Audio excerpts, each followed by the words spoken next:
Skin prep is so important, and for this look I'm using the Go-To face hair oil with a gua sha just to really massage the product into the skin.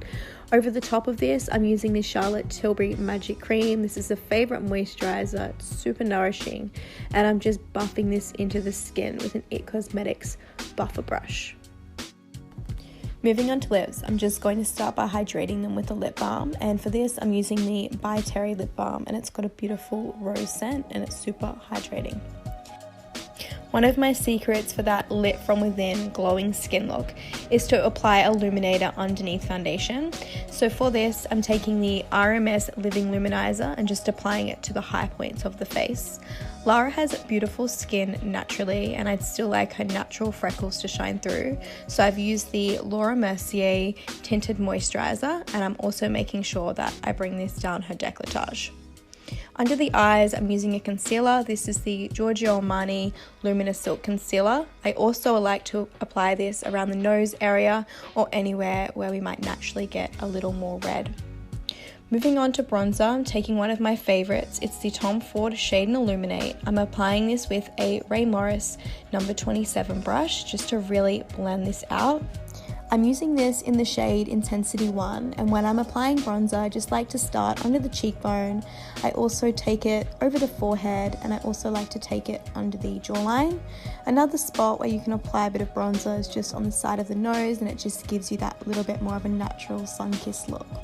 To add a hint of colour to the cheeks, I'm going to use the By Terry Brightening CC Blush, which has a beautiful illuminating effect to it. It looks nice and natural on the skin, and I'm just taking this over the lips as well.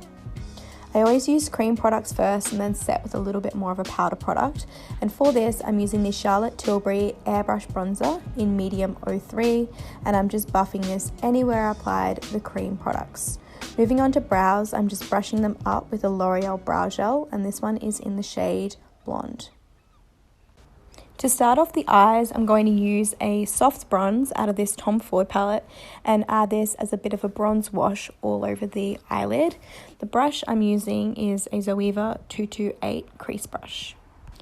You could just leave it as this for an everyday natural look, but I'm going to add a little bit more to it by applying a little bit of the same shade just under the eye with a smaller brush all the way from the outer corner to the inner corner, and this will just make it look a little bit more smoky and probably a little bit more of a nighttime look. I love a brown baby wing, so I decided that I would add this to this look, and I'm using the Marc Jacobs Highliner Gel Eye Crayon in the shade Brown Out, which is a beautiful rich chocolate brown. I'm going to apply this to the other eye now. I always like to apply it along the lash line first, and then I like to extend it in that little bit of a wing. Moving on to mascara now, I'm using the Marc Jacobs Lifting and Volumizing Mascara just with a lash separator brush, and I'm only applying this to the bottom lashes as Lara has some extensions on the top. And for lips, I'm using a tinted lip serum. This one's by Anoxa, and I'm using the shade Gem Tart, which is a beautiful mauvey pinky color, and I feel that this color really suits Lara's complexion. So this is the finished look, natural glowing skin and a bronze eye look that can be worn day or night.